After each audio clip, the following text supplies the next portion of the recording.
ఈ రాష్ట్రంలో కూటమి ప్రభుత్వం అధికారంలోకి వచ్చి దాదాపుగా 2 సంవత్సరాలు పూర్తవుతుంది.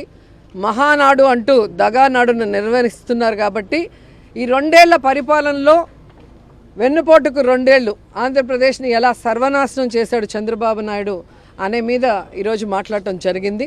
అండ్ డీటెయిల్గా సాక్ష్యాధారాలతో కూడా ఒక బుక్లెట్ని రిలీజ్ చేయడం జరిగింది. సో దీన్ని ప్రతి ఇంటికి కూడా పంచిపెట్టి చంద్రబాబు నాయుడు ఈ ప్రజల్ని ఎలా మోసం చేస్తున్నాడు, అధికారంలో రావడానికి ఏం చెప్పాడు, ఈరోజు అవి చేయకుండా ఎలా డైవర్షన్ పాలిటిక్స్ చేస్తూ వైఎస్ఆర్సీపీ మీద నిందలు వేయటము, వాళ్ళని టార్గెట్ చేయటము, వాళ్ళని జైల్లో పెట్టి భయభ్రాంతులకు గురి చేయటం అనేది రాష్ట్ర ప్రజలు చూస్తున్నారు.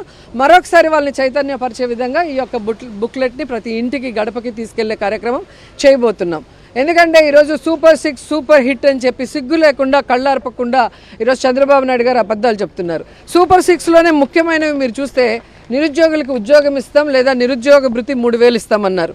కానీ ఈ రాష్ట్రంలో ఒక్క నిరుద్యోగికి కూడా ఉద్యోగం లేదు, నిరుద్యోగ భృతి లేదు. మరి ఎలా సూపర్ 6 సూపర్ హిట్టో నాకు చెప్పండి. అలాగే ఆడబిడ్డ నిధి 18 ఏళ్ళు దాటిన ప్రతి మహిళ ఇంట్లో ఎంతమంది ఉంటే అంతమందికి 1500 ఇస్తామన్నారు. నీకు 1500, నీకు 1500, నీకు 1500 అని ఏ విధంగా వీడియోలు వేసి ఏమార్చారో మనం చూసాం. మరి ఈరోజు ఆ 1500 18 ఏళ్ళు నిండిన ఇంట్లో ఒక్కరికైనా ఇచ్చారా? ఎంతమంది ఉంటే అంతమందికి కాదు, ఒకరికైనా ఇచ్చారా నేను అడుగుతున్నా. మరి సూపర్ 6 సూపర్ హిట్ అని ఎలా మీరు చెప్పగలరు? అలాగే మీరు చూస్తే జగన్మోహన్ రెడ్డి ఇచ్చే ప్రతి సంక్షేమ కార్యక్రమాన్ని ఇస్తున్నారు. చేయూత ఇస్తున్నారా? అలాగే డ్వాక్రా అక్క చెల్లెమ్మలకి 0 వడ్డీకి ఇస్తున్నారా? అప్పుడేమో అసలు వడ్డీతో మాఫీ చేస్తామని చేయలేదు చంద్రబాబు నాయుడు. జగనన్న వచ్చాక అది చేశారు కాబట్టి వాళ్ళు బ్రతికి బయటపడ్డారు. ఈరోజు మీరు 10 లక్షలు 0 వడ్డీకి ఇస్తాము అని చెప్పారు. 0 వడ్డీ లేదు, 10 లక్షలు లేదు. మరి ఏ విధంగా మీరు ఈ సెలబ్రేషన్స్ చాలా ఘనంగా చేసుకుంటున్న మహిళకి మేము ఏదో చేశామని శ్రీశక్తి అని పేరు పెట్టుకున్నారు. ఈరోజు మహిళలకి రక్షణ లేదు. మహిళలకు ఇచ్చే సంక్షేమాన్ని ఈరోజు 0 చేశారు.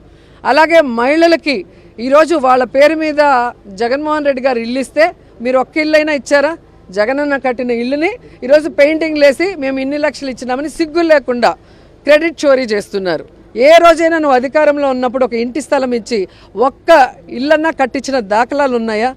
ఎప్పుడు కూడా గత ప్రభుత్వాలు, అంతకు ముందున్న ప్రభుత్వాలు కట్టిన వాటికి 0 కొట్టుకొని నీ పేర్లు పెట్టుకొని ఓపెన్ చేసుకోవటమే. కానీ ఈ 2 ఏళ్లలో నువ్వుగా సంతకం చేసి ఒక కార్యక్రమాన్ని స్టార్ట్ చేసి దానికి ఫండ్ కేటాయించి దాన్ని పూర్తి చేసి దాన్ని ఓపెన్ చేసిన దాఖలాలు ఉన్నాయని అడుగుతున్నా.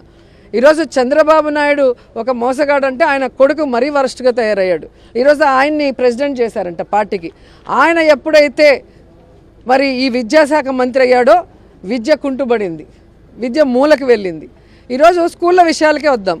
నాడు నేడు స్కూల్స్ ఫినిషింగ్లో ఉన్న ఆ స్కూల్స్ని ఫినిష్ చేశాడా ఈ రోజుటి వరకు? మీ నాన్న 4 సార్లు ముఖ్యమంత్రి అయ్యాడు. ఒక్క స్కూల్ రూమ్ కట్టడానికి తలకిందులు తపస్సు చేసేవాళ్ళు. కానీ జగనన్న ప్రతి స్కూల్ని రెన్యువేట్ చేయించి దానికి కావాల్సిన బుక్స్ కానీ, యూనిఫామ్స్ కానీ, వాటర్ ప్లాంట్, ప్యూరిఫైడ్ వాటర్ కానీ, వాళ్ళకి 5 రోజులు 5 రకాల భోజనం కానీ ఆ స్కూల్స్లో పిల్లలకి, అలాగే ఆడపిల్లల కోసం బాత్రూమ్స్ రన్నింగ్ వాటర్తో కానీ ఎన్ని కావాలంటే అన్నీ చేసి ఇచ్చాడు కదా. మరి మీరు ఎందుకు చేయలేకపోతున్నారు? నువ్వు వచ్చిన దగ్గర నుంచి ఇంగ్లీష్ మీడియం తీసేస్తావు, CBSE సిలబస్ తీసేస్తావు, ట్యాబులు ఇవ్వటం మానేస్తావు. ఈ సంవత్సరం అయితే ఏకంగా విద్యా కానుక ఇవ్వలేనని చేతులు ఎత్తేసావు. మరి ఎంత సిగ్గుచేటు. ఈరోజు లోకేష్ లాంటి మంత్రి ఉండటం, ఈ విద్యా అమ్మఒడి ఇవ్వరు, ఫీజు రియంబర్స్మెంట్ ఇవ్వరు, ఆ పిల్లలు చదువుకున్న వాళ్ళకి ఉద్యోగాలు ఇవ్వరు, నిరుద్యోగ భృతి ఇవ్వరు. ఈరోజు కాలేజీల్లో స్కూల్లో ఏ విధంగా ఆడపిల్లల్ని హెరాస్ చేస్తుంటే, వాళ్ళ మీద దాడులు చేస్తుంటే, రేపులు చేస్తుంటే పట్టించుకో. నువ్వు మంత్రిగానే పనికిరావు అంటే ఈరోజు మీ నాన్న నిన్ను ఏదో చేయాలని ఈరోజు పార్టీ ప్రెసిడెంట్ చేశారంటే ఈ రాష్ట్రం ఏమవుతుందన్న భయం ప్రతి ఒక్కరికి కూడా ఈరోజు కలుగుతుంది.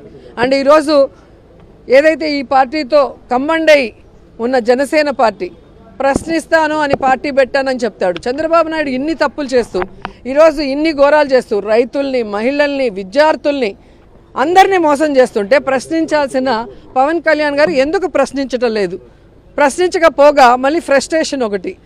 సో ఇవన్నీ చూస్తుంటే ఈరోజు మహానాడులో వీటి గురించి వాళ్ళు ఏమైనా డిస్కషన్ చేసి వాళ్ళ తప్పుల్ని సరిదిద్దుకొని ప్రజలకు ఇచ్చిన వాగ్దానాలని నెరవేరుస్తారనేది గమనిద్దాం. వాళ్ళు చేసేది ఏమి ఉండదండి. ఆల్రెడీ బీజేపీ గారు బిల్లు పెట్టినప్పుడు ఎందుకు తెలుగుదేశం వాళ్ళు దానికి ఓటు వేయలేదో చెప్పండి. ఈరోజు ఈయనేదో లోకేష్ కొత్తగా 33% ఆయన తీసుకొచ్చినట్టులాగా చెప్తున్నాడు. మరి గతంలో ఎందుకు మీరు దాని గురించి డిస్కస్ చేయలేదు? 4 సార్లు ముఖ్యమంత్రి అయినప్పుడు మీ నాన్న ఎందుకు అసెంబ్లీలో దాన్ని తీర్మానం చేసి పంపించలేదు? మొన్న మోడీ ప్రభుత్వం పెట్టినప్పుడు మీరు ఎందుకు ఓటేయలేదో చెప్పండి. కాబట్టి ఇంకా పిచ్చోళ్ళు ఎవరూ లేరు, ప్రజలు తెలివైన వాళ్ళు. ఈరోజు సోషల్ మీడియా ఉండటం వల్ల అందరికీ కూడా అన్ని విషయాలు తెలుస్తున్నాయి.